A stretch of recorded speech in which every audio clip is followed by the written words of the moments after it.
Sobre a questão das bênçãos de Levi, quando vocês fizerem a leitura, tá? Deixa eu colocar aqui, ó, de Simeão e Levi, pessoal, tá?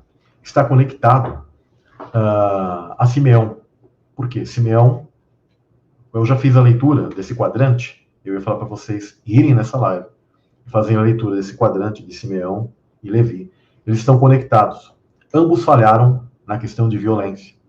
É interessante que esses anjos que estão ligados a essa parte mais, digamos assim, central de Deus, são os guardiães, eles têm muita força e poder, mas eles têm a falha de poder ser extremamente violentos.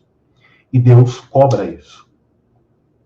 Por isso que Deus, inclusive, de Levi, não deixou uma ala para ele, mas o espalhou, olha só, o espalhou entre as tribos. Por isso que tem essas alas aí, ó, essas 4 que a gente vê.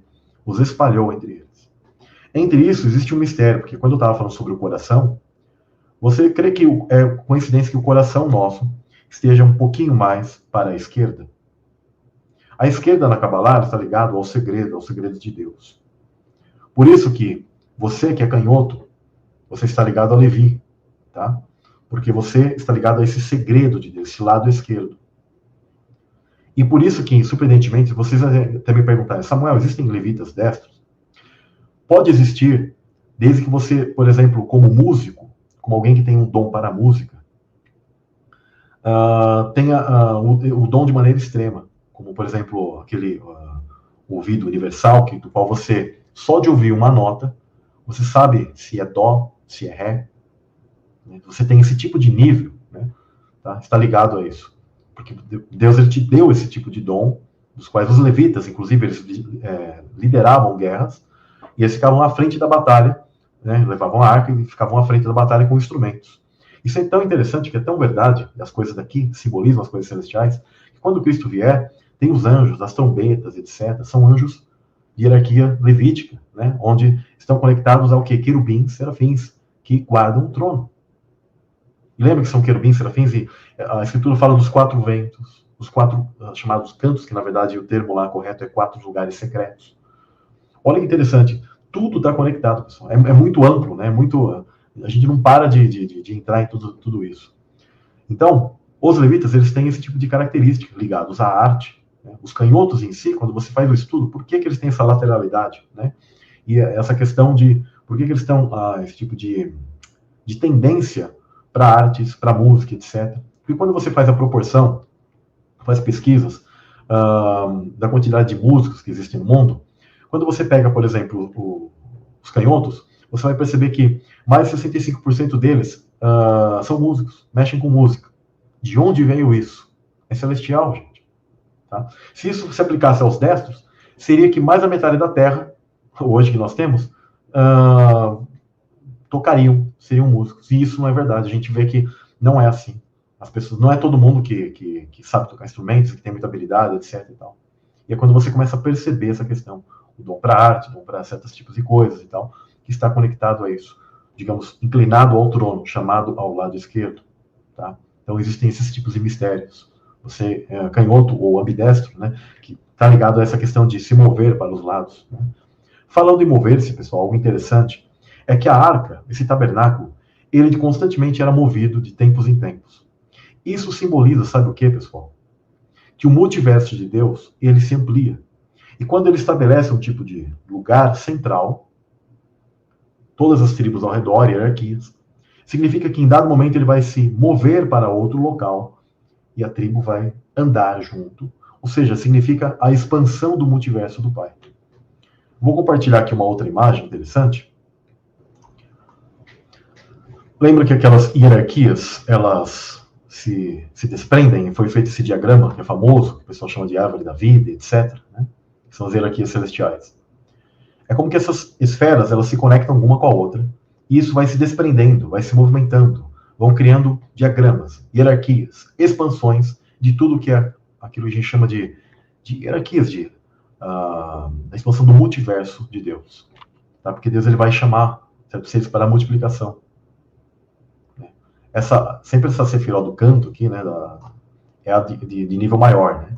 Mas perceba que a da multiplicação está na parte de baixo, que está ligado a Benjamim, Efraim, a essas hierarquias que Deus ele vai dando a elas, que elas exerçam a continuidade. E quanto mais você vá para a parte superior, mais você vai tendo governos sobre outros. Olha só, né? Essas aqui estão governando sobre as de baixo, e essa aqui está governando de outra. É como são fractais.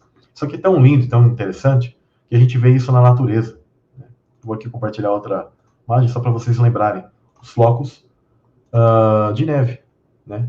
Tá? Eles são como se fossem fractais disso. O nosso mundo, ele tem uma frequência ligada a isso. Né? Se fractaliza, né? E Deus, ele é o criador de todas essas coisas. Eu acho tão profundo e tão lindo. Então, ele expande. E aquilo que a gente chama de fractal, né? Igual aquelas... eu não me lembro, acho que é Matrioska, não lembro o nome daquelas bonecas russas, né? Que uma dentro da outra e tal. É isso que Deus está fazendo. Os nossos filhos são como se fossem fractais pequenos nossos. Deus está querendo demonstrar e mostrar para nós, quando nós temos nossa família, nossos entes, aqueles que têm uma autoridade sobre nós, pai, mãe, irmãos, etc., a gente aprender a respeitar, a entender isso, porque o mundo celestial ele é feito de hierarquias e de coisas do tipo, pessoal. Eu estou falando isso aqui com vocês, e dentro de mim, eu sinto a presença de Deus, porque nós, como seres, falhamos. Nós não respeitamos. Falhamos em relação a respeitar, a entender esse que é maior, que o seu irmão seja sempre maior sobre você. É melhor, não queira sobrepassar isso. Pai, perdoe a cada um de nós naquilo que fomos destituídos, Pai, naquilo que falhamos, que agimos com violência, que agimos com veemência, mas para o lado mal, Pai. Contra aquele irmão, contra aquele que é menor que nós. Não respeitamos aquele que é maior que nós. Não te respeitamos, Pai. O Senhor tem trabalhado conosco em nossa vida, no dia a dia, a cada um de nós. Nos dê equilíbrio, Pai, força. Nos dê esse equilíbrio para poder lidar com o nosso irmão.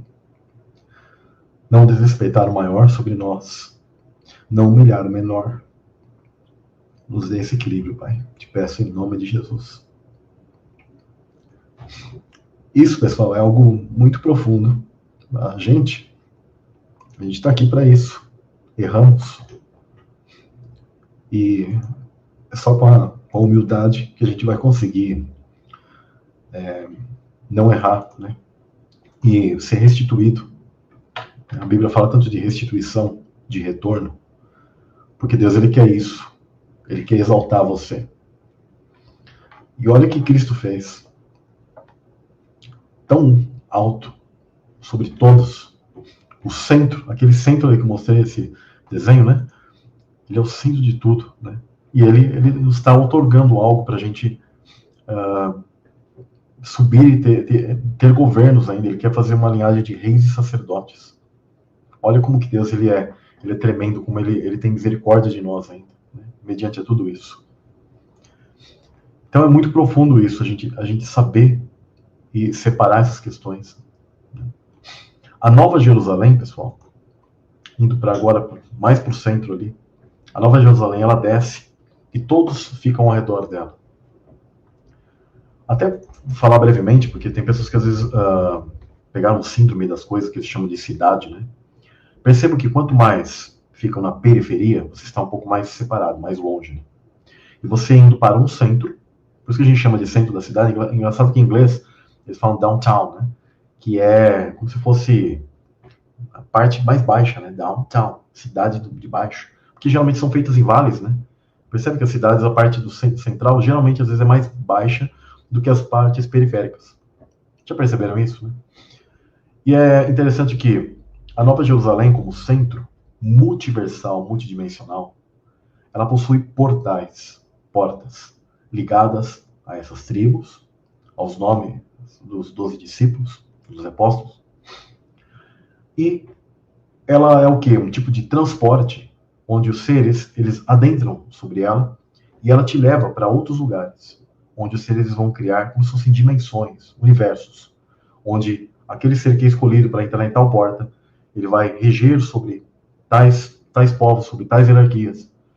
E cada porta ele tem um tipo de honra, de algo, um tipo de pedra. Por isso que lá também ela é uma cidade cúbica, ligada a questões dimensionais.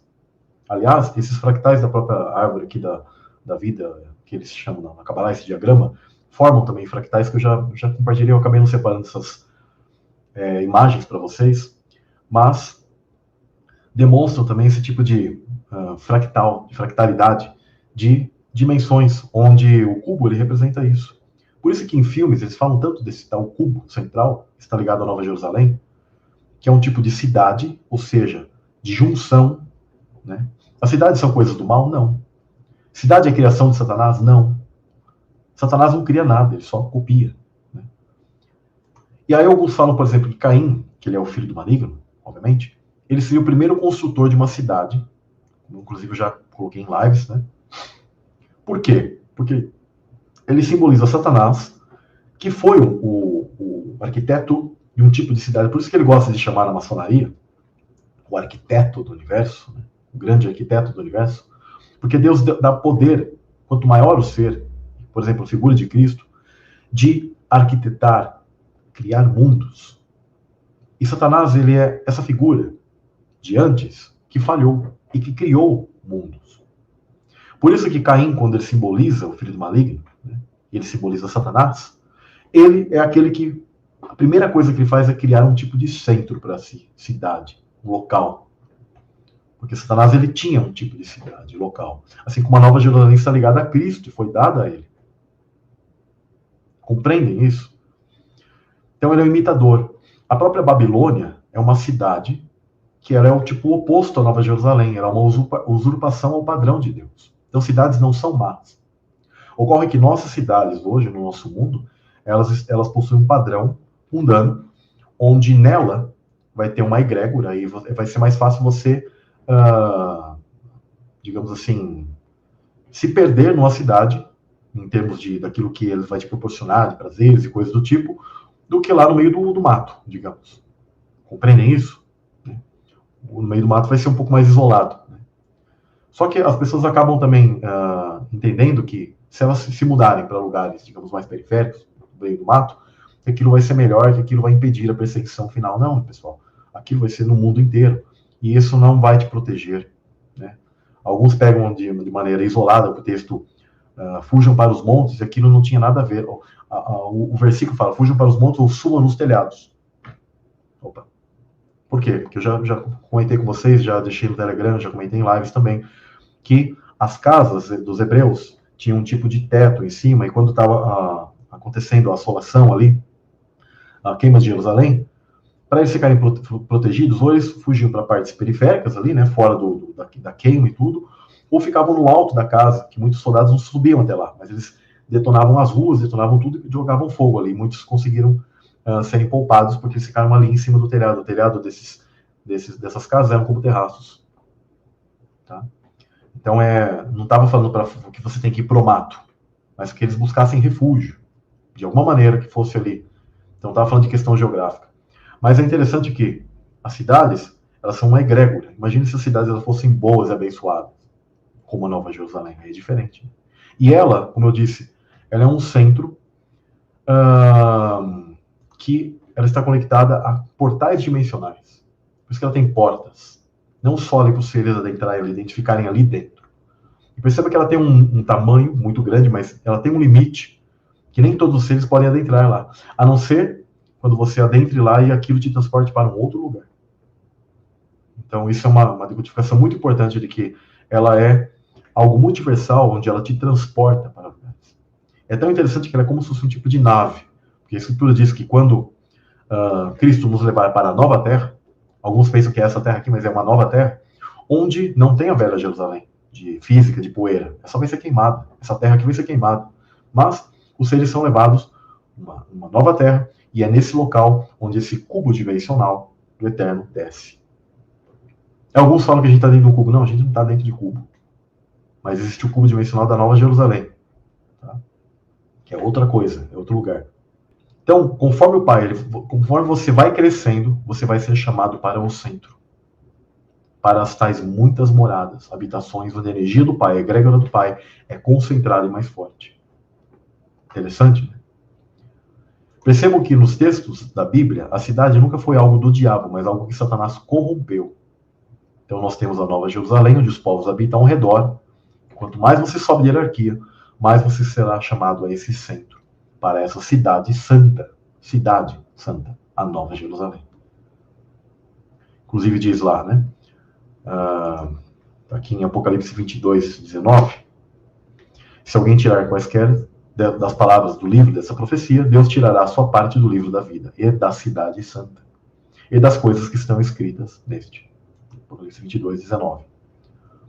Ou seja, Deus ele jamais usaria algo para que seria uma criação de Satanás, tá? E colocaria nos céus. Ele é o criador de todas as coisas. E os outros seres apenas fazem um fractal, exercem algo do tipo. E Deus ele tem essa cidade para si, né? Da qual é o distribuidor dos seres. Então a gente precisa ter essa coerência, né?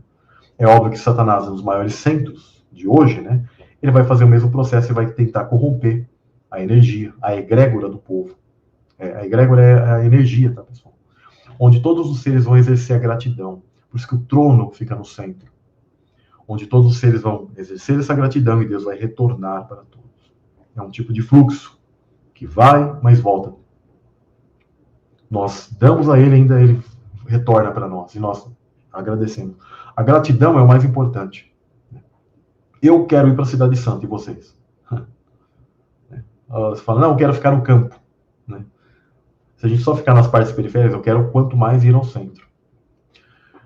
Então, a gente viu toda essa questão aqui, de hierarquias, de como é a lógica da Bíblia. A Bíblia tem essa lógica, essa mensagem muito interessante, muito profunda. Tá? Essa questão que, de acordo, se vocês assistirem todas as lives, são muitas horas, mas vocês vão perceber que as tribos, elas sempre desobedeceram a Deus, tinham seus pontos vantajosos, mas sempre praticaram a desobediência e tiveram um tipo de cobrança forte. E ainda batalharam entre si, brigaram entre si, tristemente. Né? Sempre uma questão de orgulho, de ter um tipo de vantagem.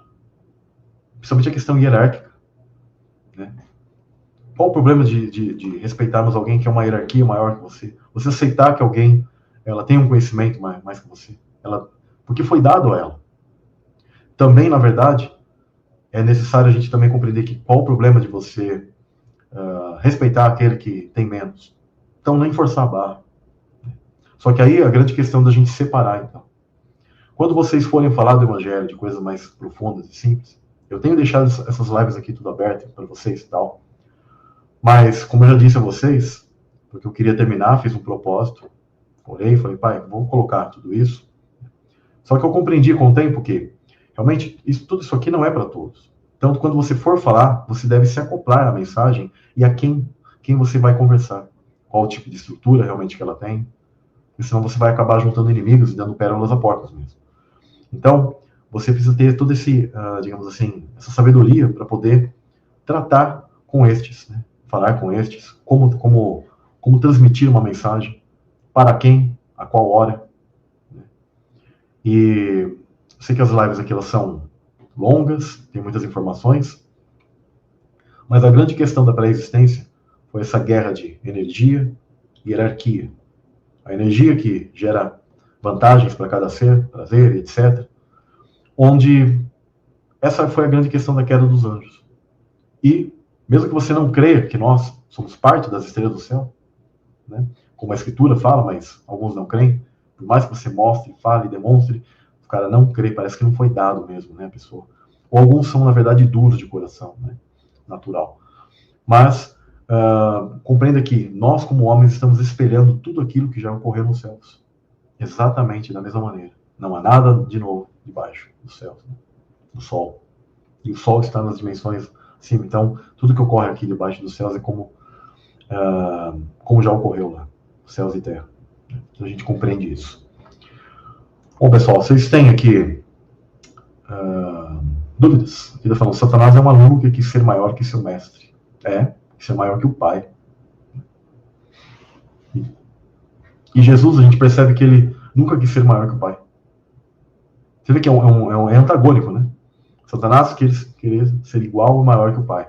E Jesus ser sempre menor, sempre respeitou isso. Por isso que Deus o exaltou sobremaneira, que debaixo do Pai está Cristo. É a ele que foi conferido, colocado todas as coisas. Absolutamente todas as coisas. Os canhotos também são benjamitas. Sim, os benjamitas eles estão ligados a essa natureza de esquerda e direita, tá? De fazer o uso da direita e da esquerda. Alguém colocou aqui, a humildade precede a honra. Exatamente. A humildade precede a honra. Porque fala muita coisa de talentos, propósitos e desafios. É isso a pergunta? Talentos, propósitos e desafios. Então, os talentos eles já são uma amostra de que, sim, os benjamitas são Ixins, tá? Os talentos são uma amostra que existe hierarquia. Tá? Porque Deus ele fez um tipo de distribuição da qual, de antemão, ele observa e fala assim, bom, fulano é digno disso aqui, ele vai conseguir exercer isso aqui, e vamos ver como ele vai se comportar com isso aqui. A uns é dado a prova de, vamos ver quanto ele vai se comportar com tantos de talentos, e o que ele vai fazer com todos esses talentos. Muitos que, por exemplo, são talvez tão talentosos em várias coisas, é possível que estes disseram a Deus, eu que gostaria de ter tal hierarquia, fulano tem todos os talentos e eu faria melhor que ele. Então, Deus os coloca aqui, dá tanto de talentos e fala, vejamos o que você fará com todos eles. E aí, depois ele vai nos mostrar. Viu o que você fez com todos eles? Com todos os seus talentos? Eu te dei. Forte, né? Aí aquele que talvez tinha mais, também não usou também para Deus. Deus o coloca aqui, eu vou deixar ele com limites de talentos e capacidades. Vamos ver como ele vai se sobressair, vai conseguir superar isso. Por quê? Porque ele já tinha bastante, ele acabou não fazendo. Então, Deus ele coloca assim. Então, há muitos tipos de variantes dentro do julgamento que Deus ele pode exercer. A grande questão é que ele é justo e ele sabe exatamente aquilo que a gente é capaz de administrar. E a grande questão é crescer neles, tá? Com aquilo que Deus te conferiu, cresça nisso daí, tá? Aqui está falando, né, as bênçãos de Levi. Os irmãos de Levi são instrumentos de violência. Né? Na verdade, depois eu expliquei exatamente como é o tipo de bênção disso. Porque às vezes o pessoal olha assim e fala, como assim os irmãos de Levi são instrumentos de violência? O que está falando que os irmãos de Levi eles são instrumentos de muita força. Tá? Só que, dentro disso, essa força é muito dual. Quanto mais você estiver perto do centro, você vai ter um tipo de responsabilidade que aquilo que é força, você pode transformar em violência. Tá? Então, isso é muito profundo. É uma linha tênue. Percebam que o ódio é um tipo de amor invertido. Outro dia eu estava analisando, tem muitos caras que, por exemplo, me odeiam, não gostam de mim. Né? Aí eu estava analisando e falei assim, na verdade, esses caras, eles olham, e aí eu já entendo o que é. É um tipo de inveja, onde o cara ele olha e vê a pessoa como foco e acha, inclusive, interessante, bacana, mas não suporta ver o fulano de tal. Qualquer pessoa que ela tem um tipo de inveja de alguém ou alguma coisa, ela vai ter um tipo de amor invertido. Então ela foca naquele cara e quer detonar ele. Né? Então geralmente é isso. Geralmente o ódio ele é um amor invertido. Né? E aí eu olhei e falei assim, bom. E aí eu comecei a orar, falei assim, pai, transforma esse tipo de amor invertido naquilo que deve ser. As pessoas olhem com amor, com carinho para mim, né? Não olhem com ódio. E a mesma coisa, quando eu tiver raiva de alguma coisa, de eu não focar naquilo de maneira ruim e inverter esse tipo de sentimento, né? A questão de irar-se não é o problema, tá, pessoal? Irar-se é uma coisa, porque Deus ele se ira. Você não citar algo, né? Agora, quando a gente tem raiva de ódio, né, de alguém, né? Nunca tem ódio de alguém. Isso é terrível. Né? E ele é um amor, é um inverso do amor, né? Então, essa é a grande questão. Né? Os levitas, eles têm um monte de qualidades, muitas coisas importantes, só que da mesma maneira vai ser requerido deles muitas coisas.